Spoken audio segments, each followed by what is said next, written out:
সুপ্রিয় দর্শক, আসসালামু আলাইকুম। আপনাদের সবাইকে স্বাগত জানাচ্ছি এখনকার আলোচনায়। আপনাদের সঙ্গে আছি আমি সিরাজুল ইসলাম। দর্শক, মার্কিন প্রেসিডেন্ট ডোনাল্ড ট্রাম্প এবং যুদ্ধমন্ত্রী পিট হেগসেথের ভেতরে প্রচণ্ড রকমের উত্তপ্ত বাক্য বিনিময় হয়েছে। কী নিয়ে?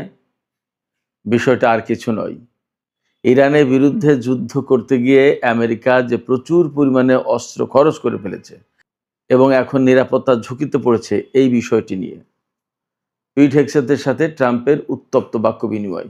কোথায়? ওই যে সেদিন বলেছিলাম ক্যাম্প ডেভিডে বৈঠক, সেই বৈঠকে।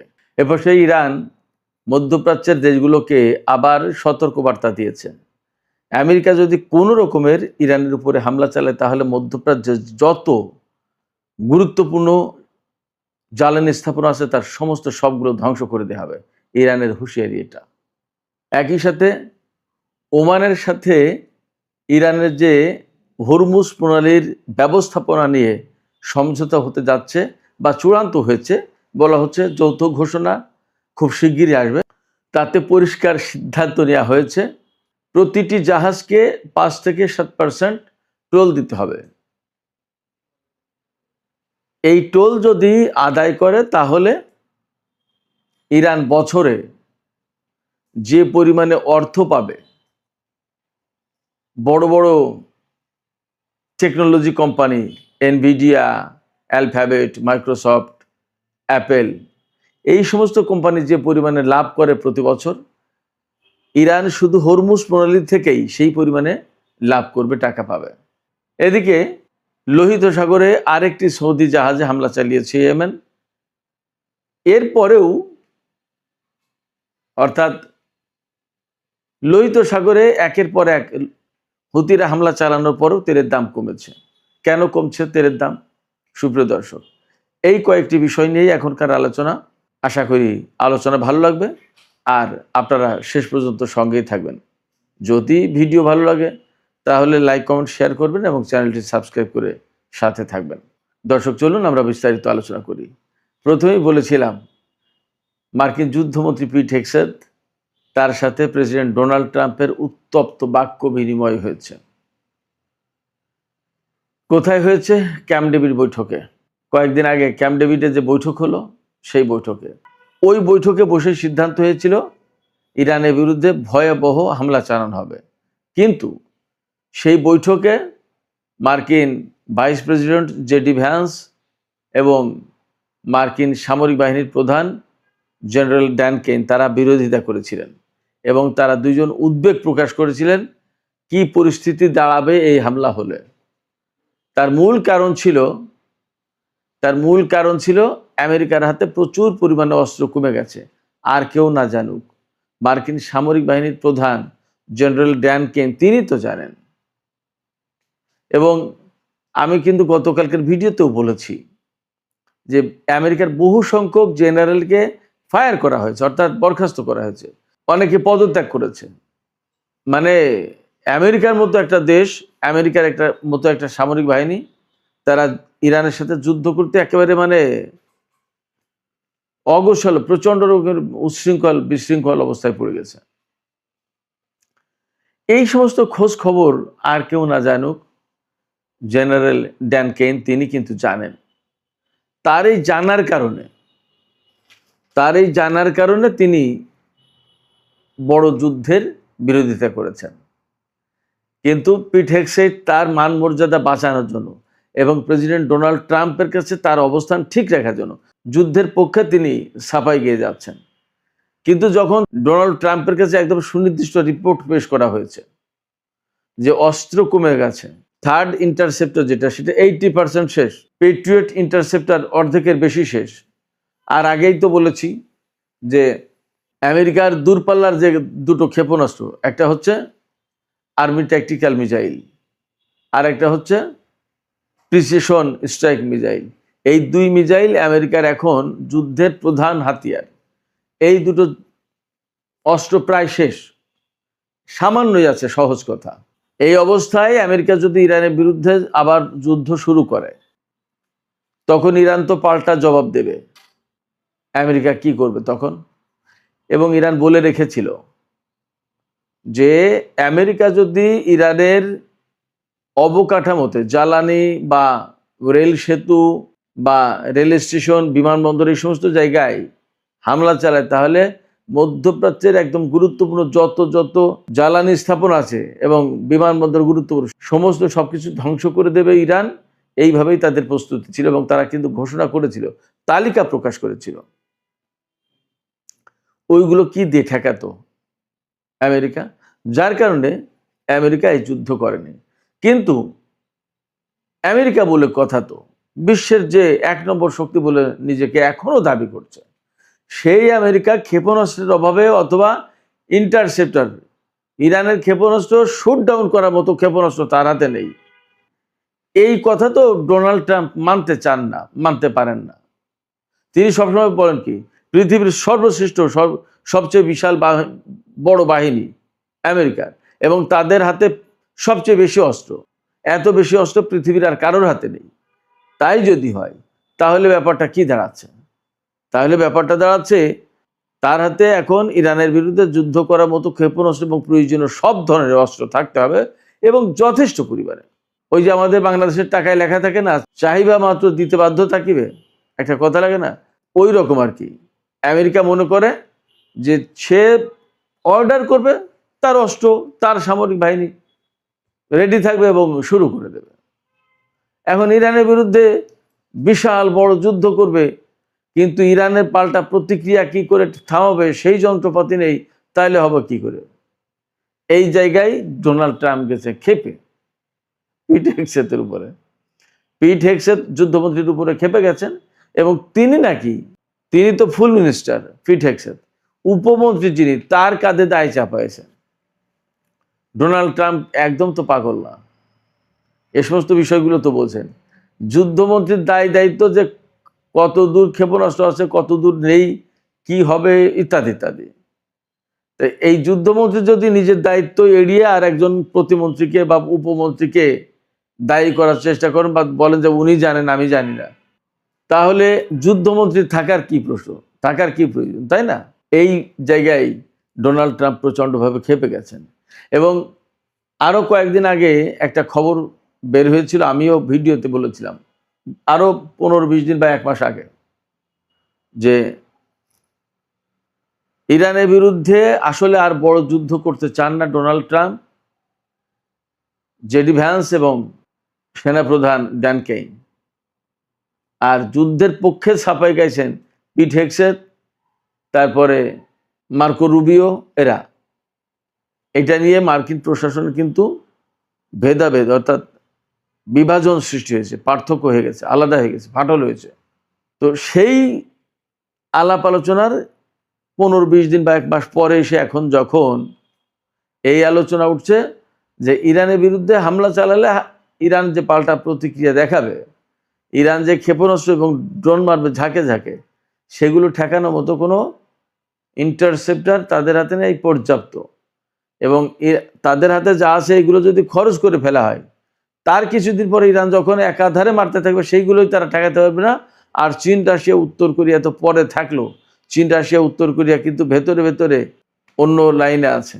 গতকালকেও বলেছি, আমি আবারও বলি, গতকালকেই কিন্তু চীনা বিমান বাহিনী তারা পরমাণু অস্ত্রের পরীক্ষা চালিয়েছে, বিমান থেকে কিভাবে ছোড়া যাবে সেটা। ওপাশে জাপানকে প্রচণ্ড রকমের হুমকি দিয়েছে উত্তর কোরিয়া। দুটো বিষয় কিন্তু খুবই ইঙ্গিতপূর্ণ। সেই জায়গায় ইরানের সাথে যুদ্ধ করতে গিয়ে যদি আমেরিকার সমস্ত অস্ত্র খরচ করে ফেলে, তাহলে চীন, রাশিয়া, উত্তর কোরিয়া এদের বিরুদ্ধে যদি কোনো রকম যুদ্ধ শুরু হয়ে যায়, তাহলে কি করবে? আমেরিকা তো একেবারে রণে ভঙ্গ দেবে। এই জায়গা থেকে ডোনাল্ড ট্রাম্পের মেজাজ খারাপ হয়েছে এবং তিনি পিট হেগসেতের সাথে খুব রাগারাগি করেছেন। আমার কাছে কেন যেন মনে হচ্ছে এই যুদ্ধ পরিস্থিতির কারণে পিট হেগসেতকে তার পজিশন থেকে সরিয়ে দিচ্ছে না। এই যে পরিস্থিতি তৈরি হয়েছে, এতে ডোনাল্ড ট্রাম্প যে লোক, তাতে এতদিন তার যুদ্ধমন্ত্রীকে সরিয়ে দেওয়ার কথা, বরখাস্ত করে দেওয়ার কথা, কিন্তু এখনও দেননি। আমার কাছে মনে হচ্ছে যুদ্ধ পরিস্থিতিটা একটা জায়গায় যাওয়ার পরে, অর্থাৎ একটা সমাধানে যাওয়ার পরে এই কাজ করবে। তবে সমাধানটা কি সহজ? ইরানের পক্ষ থেকে একদম পরিষ্কার করে বলা হচ্ছে, সমাধান মোটেই সহজ না। সহজ না কেন? আমেরিকা, পাকিস্তান, কাতারের মধ্যস্থতায়, তুরস্কের মধ্যস্থতায় যে ইসলামাবাদ সমঝোতা স্মারক সই করলো, সেই সমঝোতা স্মারক তারা ভেঙেছে, তারা লঙ্ঘন করেছে, যুদ্ধবিরতি লঙ্ঘন করেছে। ইরানের উপরে যে নিষেধাজ্ঞা ছিল সেই নিষেধাজ্ঞা কিছু শিথিল করেছিল, সেইগুলো পুনর্বহাল করেছে। ইরানের বিদেশে যে সমস্ত আটকে থাকা সম্পদ, টাকা পয়সা, সেগুলো ফেরত দেওয়ার কথা, সেগুলো এখনো দেয়নি। অর্থাৎ যে সমঝোতা হয়েছিল তার কিছুই বাস্তবায়ন হয়নি। আবার এখন আমেরিকা যদি হরমুজ নিয়ে সমাধান চায়, যদি বলে যে আমরা একটা সমাধান করে আসো, ইরানকে যদি বলে, তো ইরান তো সর্বপ্রথম বলবে যে তুমি তো চুক্তি মানো না, তুমি তো সমঝোতা মানো না, তুমি তো প্রতিশ্রুতি মানো না, তুমি যেটা বলো সেটা করো না। দ্বিতীয়ত বলবে, তুমি যে ইসলামাবাদ সমঝোতা স্মারকে সই করেছিলে সেইগুলো আগে বাস্তবায়ন করে তারপরে তুমি আমার সাথে আলোচনা করার কথা বলো। তখন কি করবে? অতএব সমস্যার সমাধান কিন্তু খুব সহজ না। এবং আমি আপনাদেরকে বলি, আমেরিকা যদি ইরানের সাথে সমাধান করতে চায় তাহলে আমেরিকাকে অনেক কিছু হারাতে হবে। আগের বার যে 14 দফা সমঝোতা হয়েছিল তার প্রত্যেকটা দফা ইরানের পক্ষে ছিল। এবার হয়তো আরো দু একটা জড়িয়ে দেবে এবং সেগুলোও মেনে নিতে হবে। সবচেয়ে বড় যে বিষয়টা মানতে হবে সেটা হচ্ছে হরমুজ প্রণালী নিয়ে যে ইরান এবং ওমানের ভিতরে ম্যানেজমেন্টের যে চুক্তি হচ্ছে, এই চুক্তি ডোনাল্ড ট্রাম্পকে মানতে হবে। সেই চুক্তিতে কি বলা হচ্ছে? সেই চুক্তিতে প্রথমত এবং প্রধানত বলা হচ্ছে হরমুজ প্রণালী দিয়ে কোন কোন জাহাজ পারস্য উপসাগরে প্রবেশ করবে সেটা ঠিক করবে ইরান। তার মানে কি? তার মানে হচ্ছে সমস্ত পণ্যবাহী জাহাজ পারস্য উপসাগরে যেতে পারবে হরমুজ প্রণালী দিয়ে। কিন্তু যদি ইরান মনে করে যে এই জাহাজটা ইসরায়েলের, ওই জাহাজটা আমেরিকার, এই দুটো জাহাজ যেতে পারবে না, তাই যেতে পারবে না, কথা নেই। আর অস্ত্র সামরিক সরঞ্জাম নিয়ে তো ইরান কোন জাহাজকে হরমুজ প্রণালী পার হয়ে পারস্য উপসাগরে যেতে দেবে না। তাইলে মধ্যপ্রাচ্যে আমেরিকার যে সমস্ত ঘাঁটি, এগুলোর একটাও সচল রাখা সম্ভব হবে না। শুধু তাই না, দেখেন কি হয় যদি যুদ্ধবিরতি হয়, আবার সমঝোতার প্রশ্ন আসে এবং এই পরিস্থিতি সমাধানের কথা আসে, তাহলে ইরান সবচেয়ে বড় দুটো প্রশ্ন তুলবে যে আমাদের নেতাকে, আমাদের কর্মকর্তাদেরকে তোমরা হত্যা করলে কেন, এটা জবাব দাও। আরেকটা প্রশ্ন আসবে যে তোমরা কোন কারণে এখানে সামরিক ঘাঁটি রাখো, ঘাঁটি সরাও। এই প্রশ্নগুলোর, এই বিষয়গুলোর সমাধান কি, আমেরিকার হাতে কি আছে? সেক্ষেত্রে মধ্যপ্রাচ্যে অ্যাকচুয়ালি আমেরিকার জন্য বড় রকমের সমস্যা অপেক্ষা করছে। এই সমস্যার সমাধান সে সহজে করতে পারবে না এবং ফাইনালি তাকে এখান থেকে বেশ, আমার কাছে মনে হয়, অনেকটা অপমানজনকভাবে বের হয়ে যেতে হবে। হরমুজ প্রণালী নিয়ে ইরান এবং ওমানের সাথে যে চুক্তি হচ্ছে তাতে ইরান হরমুজ প্রণালী ব্যবহার করা জাহাজকে টোল দিতে বাধ্য করবে, এটা মেনে নিতে হবে, এটা মাস্ট, ফাইনাল। 5 থেকে 7%, এখনো মনে হয় ফাইনাল হয়নি, বা এমন হতে পারে যে কোনো জাহাজের জন্য 5%, কোনো জাহাজের জন্য 7%, পণ্য ভেদে, পণ্যের মূল্য বুঝে টোল দিতে হবে। তো সেই হিসেবে দেখা যাচ্ছে এই যুদ্ধের আগে যে পরিমাণে প্রতিদিন হরমুজ প্রণালী দিয়ে জাহাজ চলাচল করত, সেই হিসাব যদি করা হয় যে সেই রকম পরিস্থিতি আবার ফিরে আসবে তো বটেই, তাহলে প্রতিদিন ইরান যে পরিমাণে টোল আদায় করবে সেটা শুনলে মাথা খারাপ হয়ে যাওয়ার মতো অবস্থা। ধরুন একটা জাহাজে 2 মিলিয়ন ব্যারেল তেল যাচ্ছে, সেই জাহাজ থেকে 7% টোল যদি নেওয়া হয় তাহলে একটা জাহাজ থেকেই টোল আসবে $11 মিলিয়ন, $110 কোটি, একটা জাহাজ থেকে। এইভাবে যদি আমরা হিসেব করি যে পরিমাণে বছরে জাহাজ চলাচল করে, তাতে প্রতিদিন ইরান হরমুজ প্রণালী থেকে $385 মিলিয়ন টোল আদায় করবে প্রতিদিন। আর এই হিসেবে $100 বিলিয়ন বেশি টোল আসবে প্রায় ইরানের হাতে। এই পরিমাণ টাকা কি পরিমাণে জানেন? আমরা সবাই জানি এনভিডিয়া কি বিরাট বিশাল technology company. Nvidia, Alphabet, Microsoft, Apple, এই সমস্ত কোম্পানি 130-135 বিলিয়ন থেকে 100 বিলিয়ন ডলারের ভেতরে লাভ করে প্রতি বছর। ইরান প্রতি বছরে হরমুজ পল্লী থেকে টোল তুলবে 100 বিলিয়ন ডলারের কাছাকাছি। অর্থাৎ ধরুন মাইক্রোসফট যে পরিমাণে ইনকাম করবে, হরমুজ পল্লী থেকে ইরান সেই পরিমাণে ইনকাম করবে। এই টোল তুলতে ইরানের কিন্তু খুব খরচ হবে না, একদমই কম। বলা হচ্ছে 97% প্রফিট থাকবে এবং বলা হচ্ছে যে যে পরিমাণে টোল বছরে আদায় করতে পারবে হরমুজ পল্লী থেকে ইরান, সেটা ইরানের টোটাল জিডিপির 1/3, 3 ভাগের 1 ভাগ প্রায়। ভাবেন একবার, বিপুল অঙ্কের অর্থ। এবং এই শর্ত মেনে নিতে হবে, এই শর্ত ছাড়া ইরান হরমুজ পল্লী খুলবে না। এই যে হরমুজ পল্লী থেকে টোল আদায় করবে, এটা সুয়েজ খালের থেকে 15 থেকে 20 গুণ বেশি হবে টোটাল টোল।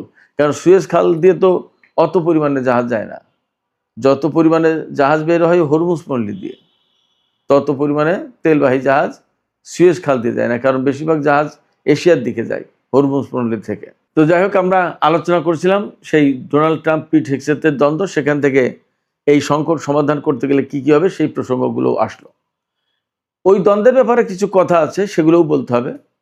এই দ্বন্দ্বের ব্যাপারে যখন খবর প্রচার হয়েছে, ইসরায়েলের গণমাধ্যমে এসেছে, আমেরিকান গণমাধ্যম তো আছেই। তো হোয়াইট হাউসের পক্ষ থেকে বলা হচ্ছে যে এই কথাটা একদম ভুয়া খবর, এটা মিথ্যে কথা।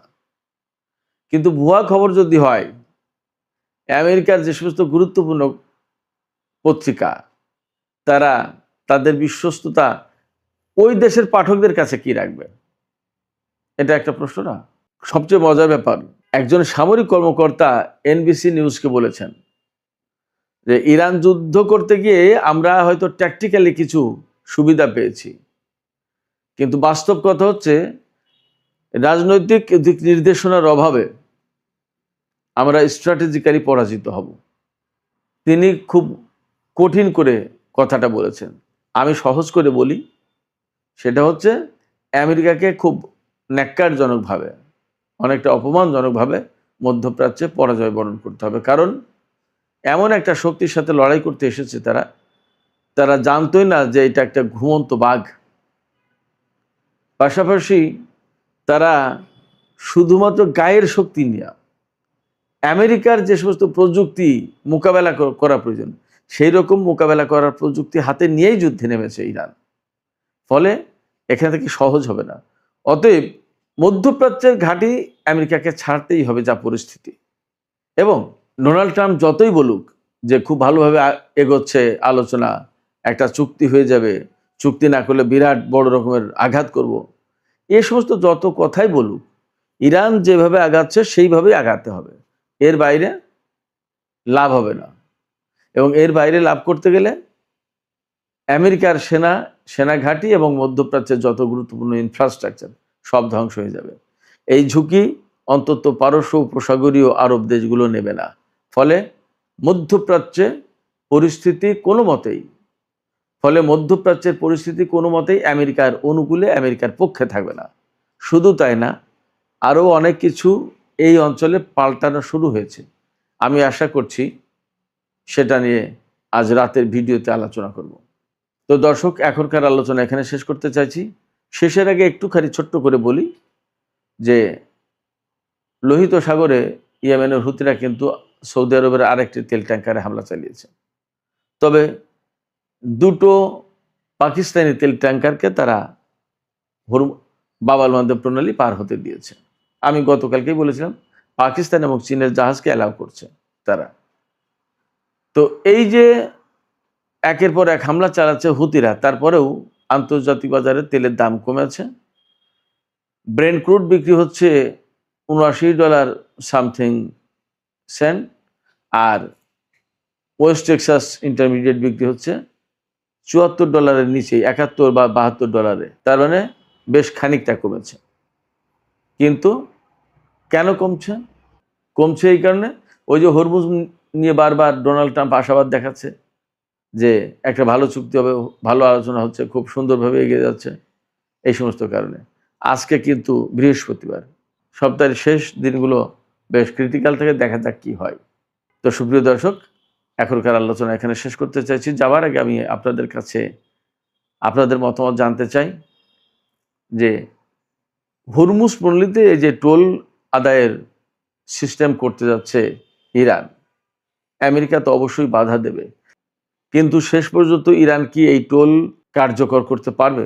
আপনাদের কি মনে হয়? মতামত জানিয়ে কমেন্টে লিখুন। আর ভিডিও ভালো লাগলে আবারও বলি, লাইক, কমেন্ট, শেয়ার করবেন এবং চ্যানেলটি সাবস্ক্রাইব করে সাথেই থাকবেন।